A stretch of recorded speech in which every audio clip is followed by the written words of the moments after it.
जय हिंद दोस्तों, स्वागत है आप सभी का अपने इस ट्यूटोरियल में। बिना झोल-झाल किए हुए हम लोग जो है सिलेबस को स्टार्ट करते हैं क्योंकि समय कम है, डाटा भी हो सकता है आपके पास कम हो रहा है क्योंकि रील देखते-देखते हो सकता है कि काफ़ी डाटा जो है खर्च हो चुका हो। तो बिना देर किए हम लोग जो है सिलेबस पे आते हैं। जैसे कि लास्ट क्लासेस में आपको क्या बताया जा रहा था धर्म के बारे में कि कौन से धर्म सबसे पहले आया था, सबसे पुराना धर्म कौन-सा है, कैसे उनका नामकरण हुआ था, उसके बाद जो है कौन-कौन से धीरे-धीरे आगे जो है धर्म के बारे में जो प्रगति हुआ। धर्म को जो है कैसे फैलाया गया जैसे कि बौद्ध धर्म हो गया, जैन धर्म हो गया, उसके बाद ईसाई धर्म हो गया, पारसी धर्म हो गया, सनातन धर्म हो गया। तो सारी चीज़ें धर्म को फरियाने के बाद जो है हम लोग जो पहुँच चुके थे इसमें इस्लाम धर्म में। तो आइए देख लेते हैं कि इस्लाम धर्म में और क्या-क्या बातें हैं। जैसे इस्लाम धर्म को जो है पिछले क्लास में शुरुआत कर दिया गया था। क्या-क्या उसमें बताया गया था, एक हमने यहाँ पर चार्ट के फॉर्मेट में जो है खींच रखा है, आइए देख लेते हैं इसको।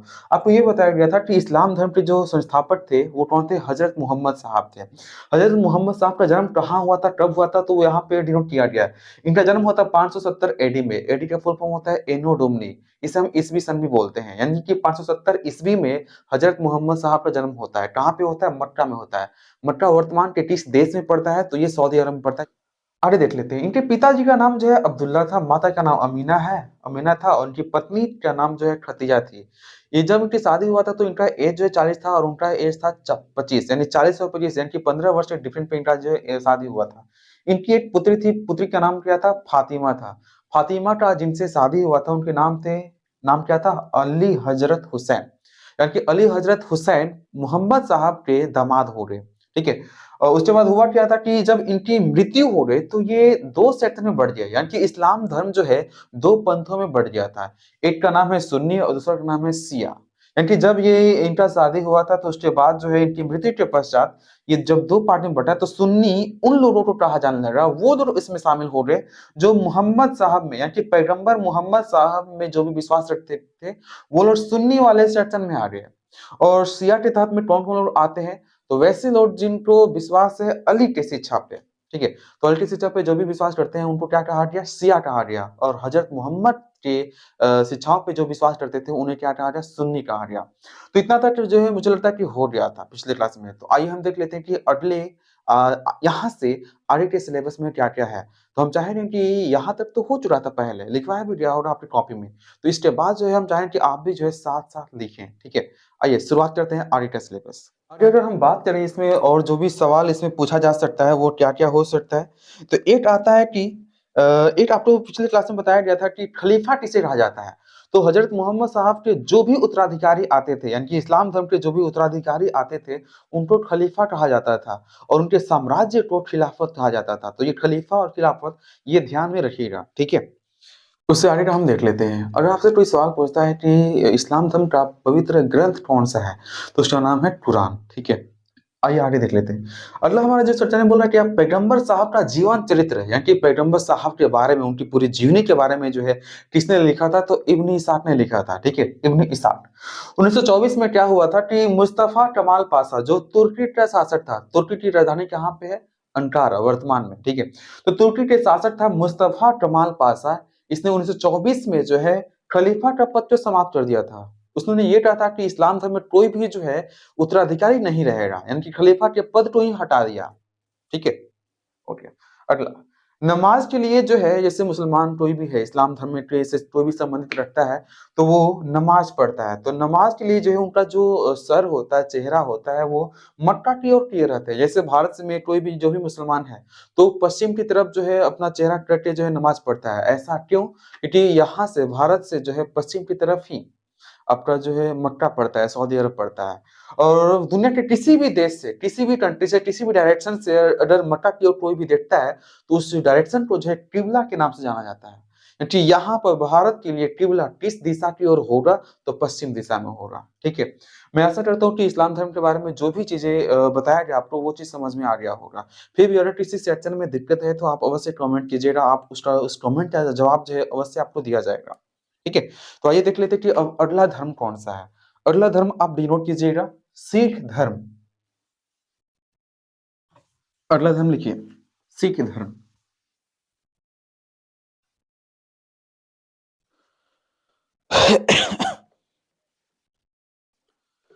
अगर कोई पूछे आपसे कि सिख धर्म, ये जो सिख धर्म है, इसके इसके संस्थापक कौन थे? सिख धर्म के संस्थापक कौन थे? इसके संस्थापक थे गुरु नानक।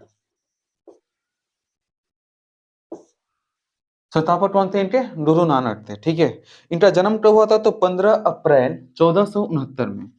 इनका जन्म कब हुआ था? तो 15 अप्रैल 1469 में। अब सवाल आता है कि इनका जन्म कहाँ हुआ था? इनका जन्म जो है कहाँ हुआ था? तो पाकिस्तान के तलवंडी नामक स्थान पर। पाकिस्तान के तलवंडी नामक स्थान पर। ठीक है, यहाँ तक क्लियर है? ऐसा क्या यहाँ पर बताया गया कि सिख धर्म के संस्थापक कौन थे? सिख धर्म के संस्थापक कौन थे? गुरु नानक थे। इनका जन्म कब हुआ था? 15 अप्रैल 1469 ईस्वी में। कहाँ पे हुआ था? तो तलवंडी में। तलवंडी वर्तमान के किस देश में है? तो पाकिस्तान वाले इलाके में पड़ता है। पाकिस्तान, पाकिस्तान नहीं, पाकिस्तान। ठीक है, अब इसका जो पवित्र ग्रंथ होता है उसका नाम क्या है? पवित्र ग्रंथ, उसका नाम है गुरु ग्रंथ साहिब। गुरु ग्रंथ साहिब, जिसकी रचना अर्जुन ने किए थे। गुरु ग्रंथ साहिब की रचना किसने किए थे? अर्जुन ने किए थे। ठीक है, नो प्रॉब्लम। इसमें जो ऐसे प्रथम गुरु तो गुरु नानक ही थे, उसी तरह से जो है 10वें गुरु भी आते हैं। ऐसे सिख धर्म में जो अंतिम गुरु आते हैं, अंतिम गुरु यानी कि 10वां गुरु, यानी इसमें टोटल जो है गुरु की संख्या जो है 10 रही। अंतिम गुरु कौन सा संख्या की बात है? तो 10वां। उनका नाम क्या है? गुरु गोविंद सिंह, जो बिहार के रहने वाले थे। गुरु गोविंद सिंह, मतलब उनका जन्म जो है बिहार में हुआ था। गुरु गोविंद सिंह। इन्होंने ही खालसा पंथ की भी स्थापना किए थे। खालसा पंथ,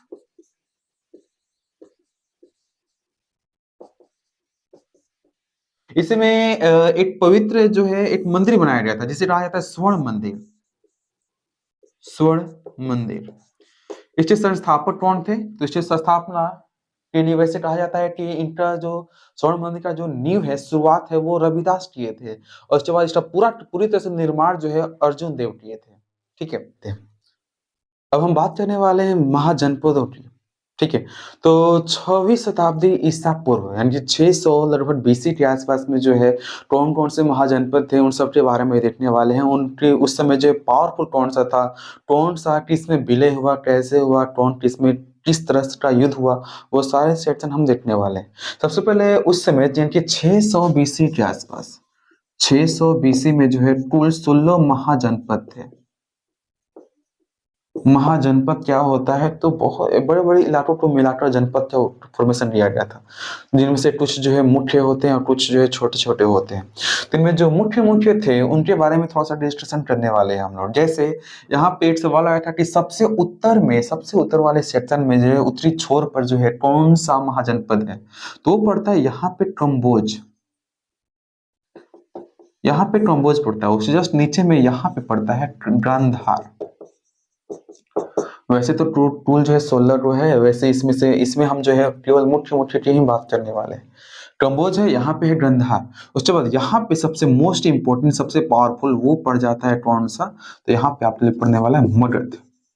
यहाँ पे है मगध महाजनपद। इसके जस्ट बगल में इधर है अंग महाजनपद। ठीक है, इसके इधर वाले इलाके में यहाँ पे पड़ जाता है काशी। काशी पड़ गया, यहाँ पे हो गया काशी। यहाँ पे आपके लिए आ जाएगा वज्जी, इससे यहाँ पे आ जाएगा मल। ठीक, इसके बाद यहाँ पे एक आ जाता है सबसे दक्षिणी छोर पे, यहाँ पे आ जाता है अस्मट। यहाँ पे दिल्ली वाले इलाके में आ जाता है कुरु। यहाँ पे आ जाता है मत्स्य। ठीक है, यहाँ पे आपके लिए आ गया पंचाल। यहाँ पे आपके लिए क्या आ जाएगा? यहाँ पे आ जाएगा कौशल। ठीक है, तो इस तरह के कुछ जो है महत्वपूर्ण जो भी महान जनपद थे उन सब के बारे में यहाँ पर उल्लेखित किया गया है। बाकी और भी जो है आपको मैपिंग के माध्यम से आपको दे दिया जाएगा। ठीक है, उसमें भी आप देख लेंगे कौन कहाँ पे है, किस तरह से है। तो इसमें से जो मोस्ट पावरफुल है वो आपका है मगध साम्राज्य। मगध जो महाजनपद था जिसके संस्थापक जो है वैसे कहा जाता है कि बृहद्रथ थे, लेकिन इसकी जो शुरुआत था उसका जो विस्तारण किए थे वो बिंबिसार ने किया था। तो कैसे मगध जनपद जो है महाजनपद जो है बड़ा साम्राज्य बना, किस तरह से बना, किसमें कैसे जो है अन्न भी उसमें मिल गया, उसमें काशी वाला भी मिल गया, धीरे-धीरे मिलते-मिलते बड़ा साम्राज्य बन गया। कैसे बना वही हम आज जो है देखने वाले हैं। तो चलिए शुरुआत किया जाए और हम सबसे पहले देख लेते हैं कौन-सा मगध साम्राज्य। मगध के बारे में। और इसे कहा जाए कि सबसे प्राचीन इसका वंश कौन सा था? प्राचीन वंश इस साम्राज्य का तो वो था बृहद्रथ का। बृहद्रथ। इसके एक पुत्र भी था, पुत्र का नाम था जरासंध। ठीक है, हम वही चीज देखने वाले हैं जो सवाल आपके लिए पूछा जा चुका है या फिर पूछने की संभावना बनता है, बाकी कुछ भी नहीं। बृहद्रथ हो गया। और ये इसमें ये भी सवाल आता है कि बृहद्रथ की राजधानी उस समय कहाँ पे थी?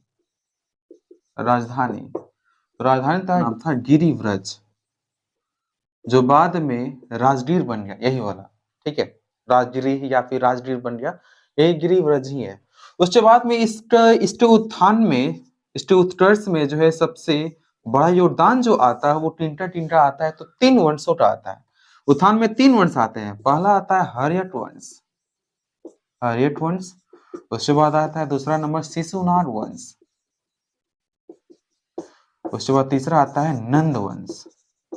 हर्यक वंश के संस्थापक तो बिंबिसार थे और शिशुनाग वंश के संस्थापक स्वयं शिशुनागी थे और नंद वंश के महापद्मनंदन थे। ठीक है, तो चलिए आप शुरुआत कर लेते हैं कि हर्यक वंश में कौन कौन से सवाल जो है आ सकते हैं, कौन कौन से बन सकते हैं।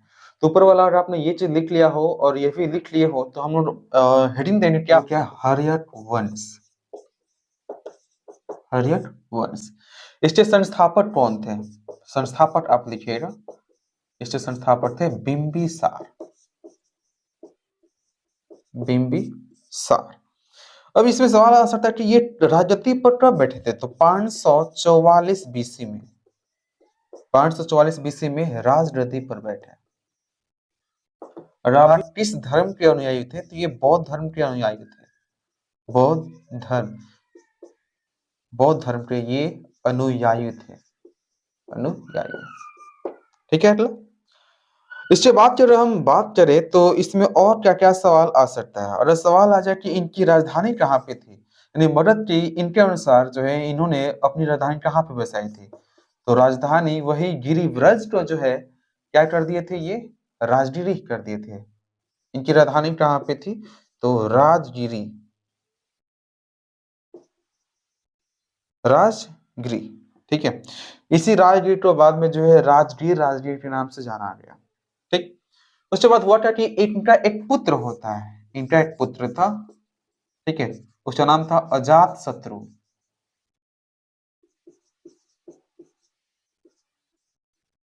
अजात शत्रु इसके पुत्र का नाम था। तो इस अजात शत्रु ने जो है अपने पिता को मारकर जो है स्वयं गद्दी पे बैठ जाता है। तो आप हेडिंग दीजिएगा अजात शत्रु और पहला पॉइंट इसमें बनाइएगा। आप हेडिंग दीजिए अजात शत्रु और इसमें पहला पॉइंट बनाइएगा। पहला पॉइंट 492 बीसी में अजात शत्रु ने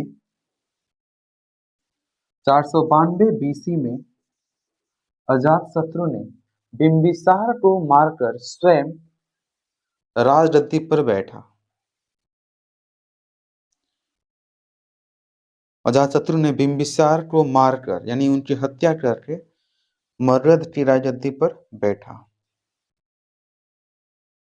ठीक है, अगर आपसे पूछ दे कि अजातशत्रु किस धर्म से था तो ये भी बौद्ध धर्म का अनुयायी था। अगला पॉइंट लिख लीजिएगा कि अजातशत्रु भी बौद्ध धर्म का अनुयायी था। बौद्ध धर्म के अनुयायी था ये भी। सस्पेंस देखिए यहाँ पर, बिंबिसार को मारा उसके पुत्र अजातशत्रु ने और अजातशत्रु का जो पुत्र था उदयन उसने भी इसको मार दिया। गजब है, यहाँ पर पिता और पुत्र को जो है इस तरह से जो है मारा जा रहा है। बिंबिसार को मारा उसके पुत्र अजातशत्रु ने और अजातशत्रु को मारा किसने? इसके पुत्र उदयन ने। गजब का सस्पेंस है यहाँ पर। तो अगला इसमें हो गया क्या, अजातशत्रु ने बिंबिसार की हत्या कब की थी? तो 492 बीसी में। और हत्या करने के बाद वो क्या क्या किया था? राजगद्दी पे बैठ गया था। उसके बाद अगला ज़रा सवाल पूछे इसमें कि वो किस धर्म से संबंधित था अजातशत्रु? तो ये किस धर्म से संबंधित था? बौद्ध धर्म से संबंधित था। ठीक है? उसके बाद अगला पॉइंट लिखिएगा। इसकी हत्या अजातशत्रु का अगला पॉइंट, इसकी हत्या उसके पुत्र उदयीन ने किया था। उदयीन, इसके पुत्र उदयीन ने किया था। इसकी हत्या उसके पुत्र उदयीन ने किया था। ब्रैकेट में 461 बीसी, यानी पुत्र ने उनकी हत्या कब की थी? 461 बीसी में। सवाल आ जाए कि अजातशत्रु को किसने मारा था? उदयीन ने। कब मारा था? 461 बीसी में। क्यों मारा था? तो स्वयं राजा बनने के लिए। ठीक। अगला पॉइंट, उदयीन जैन धर्म के अनुयायी था। उदयीन जो था ये, बोर्ड में नजर आ रहा है ना, उदयीन जो है जैन धर्म के अनुयायी था।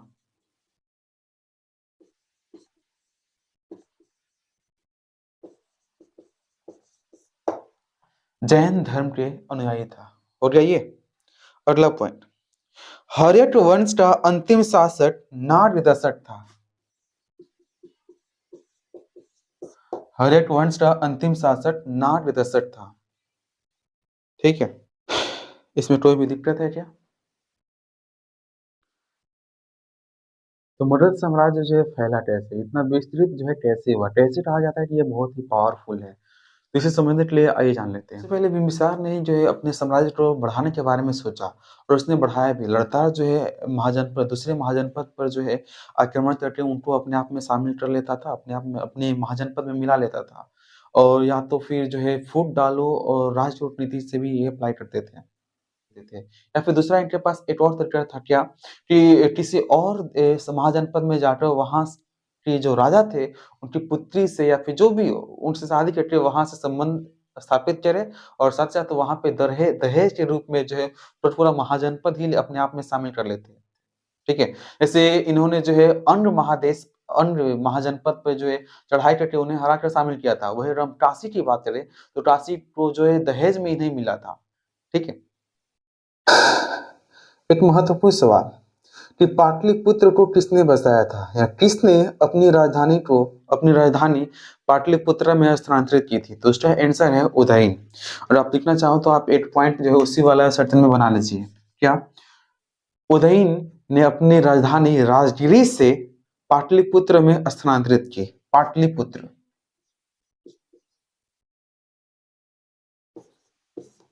कौन था वो? उदयन था। किस वंश का था ये? हर्यक वंश का। हर्यक वंश का था ये। ठीक है, उदयन ने अपनी राजधानी राजगिरी से हटाकर कहां पर स्थानांतरित किया था? तो पाटलिपुत्र में, जो वर्तमान पटना जिसे कहा जाता है। ठीक, आइए आगे देख लेते हैं। अगला हमारा जो वंश है शिशुनाट। तो शिशुनाट वंश ये किस फॉर्मेट में, किस रूप में है वो देख लीजिए। शिशुनाट वंश की स्थापना कैसे होता है? 412 बीसी में। ठीक, इसके संस्थापक कौन थे? शिशुनाट थे। ओके, इनकी राजधानी कहाँ पे थी? तो वैशाली में इन्होंने अपनी राजधानी बसाए थे। मतलब ये कि इन्होंने जो है पाटलिपुत्रा से, मगध की राजधानी पाटलिपुत्रा से हटाकर इन्होंने वैशाली में स्थापित किए थे। फिर क्या हुआ था आगे? इसी वंश का कालासोट जो था वो पाटलिपुत्र को फिर से अपनी राजधानी बना लेता है। ये फिर से वो क्यों ऐसा बनाता है? क्योंकि राजधानी जो है ये पाटलिपुत्र सेफ हो जाता है। क्यों ऐसा सेफ? क्योंकि वो बाहर से जो है, बाहर तरफ जो है दो दो नदियां वहां से पास होती हैं। क्यों? एक एक हमारा है गंगा नदी। अगर मान लीजिए ये आपका पटना है तो इधर से ये गंगा नदी पास हो रही है और इधर से कौन नदी पास हो रही है? सोन नदी पास हो रही है। और यहाँ पर इस फॉर्मेट में जो है दुर्ग कहा जाता है कि दुर्ग बनाया गया था। दुर्ग मतलब क्या चाहिए? घेराबंदी। उधर से तो नदियों ने अपना घेराबंदी बना दिया, लेकिन इधर वाला सेक्शन से दुर्ग बनाया गया था। इसलिए कहा जाता है कि ये सेफ रहेगा। ठीक, और इसमें और अगला सवाल इसमें क्या बन सकता है कि अंतिम शासक कौन था? नंदवर्धन था। यानी शिशुनाग वंश का अंतिम शासक कौन था? नंदवर्धन। इसे भी आप इसे अपने कॉपी में डिनोट कर लीजिए। आगे बढ़ते हैं हम लोग। आइए अब हम देख लेते हैं नंद वंश को। तो वैसे तो कहा जाता है कि नंद वंश के जो संस्थापक थे वो कौन थे? महापद्म नंद थे, जो नाई जाति से संबंधित थे। और इनका धर्म क्या था? तो ये जैन धर्म के अनुयायी थे। और इन्हीं के समकालीन में पाणिनि थे, जिन्होंने अष्टाध्यायी की रचना की थी। ये अष्टाध्यायी क्या होता है? तो कहा जाता है कि ये व्याकरण की प्रथम पुस्तक है, हिंदी व्याकरण की प्रथम पुस्तक है ये अष्टाध्यायी। जिसके रचयिता कौन थे? पाणिनि थे। ये किनके समकालीन थे? तो ये महापद्मनंद के समकालीन थे। ठीक, इसी में एक पावरफुल राजा आता है घनानंद, और यही इस वंश का अंतिम शासक भी रहता है। ठीक, ये किसके समकालीन था? तो सिकंदर के समकालीन था। ओके, यानी कि सिकंदर जो है इन्हीं के शासनकाल में जो है आक्रमण किया था उधर से। सिकंदर कौन था? तो मध्य दुनिया का राजा था। ठीक, तो वो कौन किस फॉर्मेट में था, कहाँ-कहाँ पे लूटा था, कैसे लूटा था, वो सारे हम इसके बाद जस्ट हम देखने वाले सिकंदर के बारे में। तो उसको थोड़ा-सा हम रोकते हैं और आगे देख लेते हैं। घनानंद की मृत्यु कैसे हुई? हत्या हुई थी इसकी। घनानंद की हत्या चंद्रगुप्त ने की थी। और इनकी हत्या करने के बाद जो है ये उसने चंद्रगुप्त ने मौर्य वंश की स्थापना की थी। तो मौर्य वंश के बारे में भी हम आगे देखेंगे। पहले हम देख लेते हैं कि सिकंदर कहाँ का राजा था, किस तरह का राजा था, कैसे राजा था, कहाँ-कहाँ पे लूटा। और वो भारत में आक्रमण तो किया था, कुछ इलाका लूटा भी, लेकिन फिर वो वापस यहाँ से लौट भी गया था। तो उनकी कहानी भी हम सारी-सारी देखने वाले हैं। ठीक, फिलहाल ये आप डिनोट कर लीजिए। आइए अब हम देख लेते हैं सिकंदर के बारे में। सिकंदर का जन्म जो है 356 बीसी में हुआ था, बिफोर क्राइस्ट में ही हुआ था, ईसा मसीह से भी पहले। और इनके पिता कौन थे? तो ये फिलिप थे। ये मक्र दुनिया के राजा थे।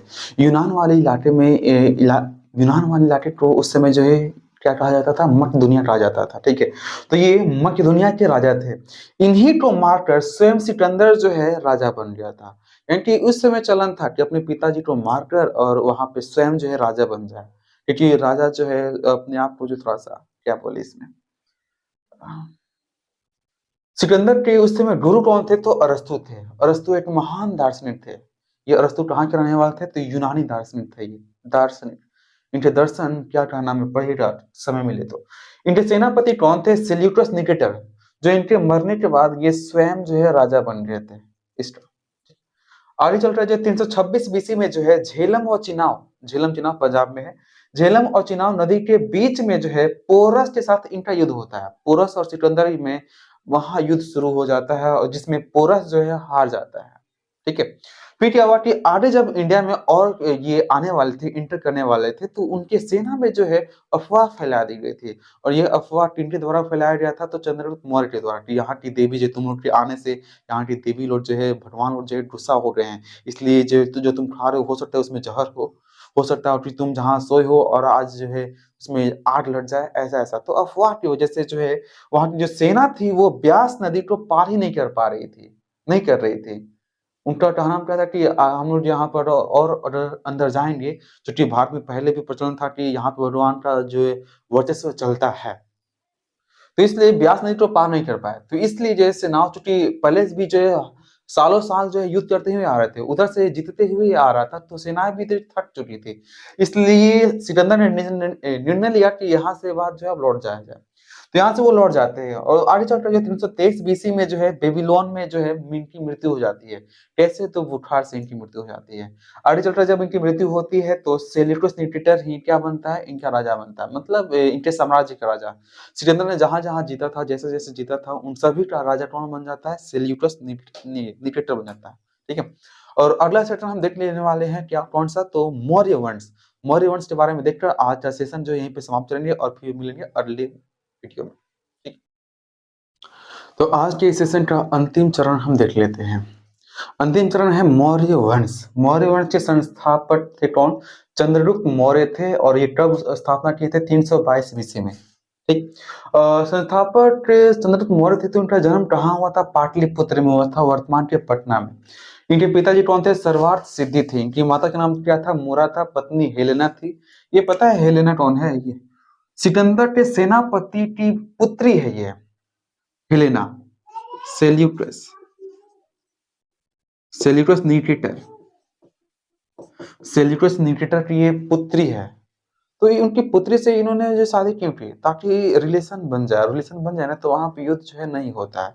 तो पहले के राजाओं ऐसा करते थे, जैसे मान लीजिए अगर कोई अगला वाला जो युद्ध चलने वाला है, वहाँ पे जो है वैवाहिक संबंध जो है स्थापित कर लेते हैं, जिससे कि दोनों के बीच में जो है या तो अगला वाला दामाद बन जाएगा या फिर अगला ससुर बन जाएगा और इस तरह से जो है कोई भी युद्ध नहीं हो रहा, खून-खराबा नहीं हो रहा। तो ऐसा पहले के ज़माने में हुआ करता था। ठीक है? ओके, ये समझ में आ गया। और इनका शिक्षा-दीक्षा कहाँ पे हुआ था? तक्षशिला में। तक्षशिला में उनको कौन लेकर गया था? तो एक चंद्रगुप्त मौर्य के गुरु थे, इनका नाम क्या था? चाणक्य। चाणक्य का ही दूसरा नाम क्या है? चाणक्य का दूसरा नाम क्या है? या तो इसे कौटिल्य बोलते हैं या फिर इन्हीं को विष्णुगुप्त शर्मा भी कहा जाता है, विष्णुगुप्त, ठीक है? तो विष्णुगुप्त जो है यानी कि चाणक्य जो है, ये तक्षशिला लेकर जाते हैं और वहीं पे इनकी शिक्षा-दीक्षा पूरी होती है और वहाँ से ट्रेनिंग देने के बाद जो है, वो मैदान में उतारते हैं और वहाँ से धनानंद की ये हत्या कर देते हैं। ये किस धर्म के अनुयायी थे? तो जैन धर्म के अनुयायी थे। जैन धर्म के अनुयायी थे। और ये महामंत्री इनके कौन थे? मतलब चाणक्य का सारा रणनीति था, यानी कि धनानंद को हराने में, उनकी हत्या कराने में चाणक्य का भी योगदान था। वो अकेले वो नहीं कर पाए थे, क्योंकि कहा जाता है कि जब सिकंदर महान युद्ध करने के लिए आ रहा था, मतलब कि भारत को लूटने के लिए, भारत को जीतने के लिए आ रहा था, तो चाणक्य भाई साहब जो है उसके दरबार में गए थे, घनानंद के दरबार में, और उन्होंने कहा था कि महाराज, जितनी भी जनपद है, जितनी भी अलग साम्राज्य है, टूटा हुआ है, उन सबको आप एकजुट करके विशाल सेना इस उत्तर-पश्चिम की तरफ जो खड़ा कीजिए, नहीं तो उधर से जो आ रहा है सिकंदर अपनी सेना लेकर, उस सेना से कोई भी जो है जीत नहीं पाएगा अगर ये टुकड़ों में रहे तो। वही घनानंद जो है इनका घोर जो है अपमान करते हैं और इन्हें जो है धक्के मारकर बाहर निकलवा देते हैं और वो क्या बोलते हैं कि तुम अब सिखाओगे कि हमें किस तरह से राज करना है। तो वही जो है वहाँ पर जो है चाणक्य जो है ये प्रण लेते हैं, जब तक तुम्हारे सिंहासन से तुम्हारा गद्दी को छीन नहीं लेता, तुम्हें हटा नहीं देता, तब तक मैं अपनी शिखा को नहीं बाँधूँगा। तो उन्होंने एक ऐसे बालक को चुना जिसका नाम था चंदू, जिसमें पूरी तरह से सामर्थ्य था कि एक राजा बन पाए और उन्हें जो है तक्षशिला में जाकर शिक्षा देते हैं और वहाँ से ट्रेनिंग लेकर चंद्रगुप्त जो है उनकी हत्या करता है, किसकी? घनानंद की, और वहाँ से मौर्य वंश की स्थापना कर देता है। ठीक है? इनकी मृत्यु कहाँ पे हुई थी? श्रवणबेलगोला में हुई थी।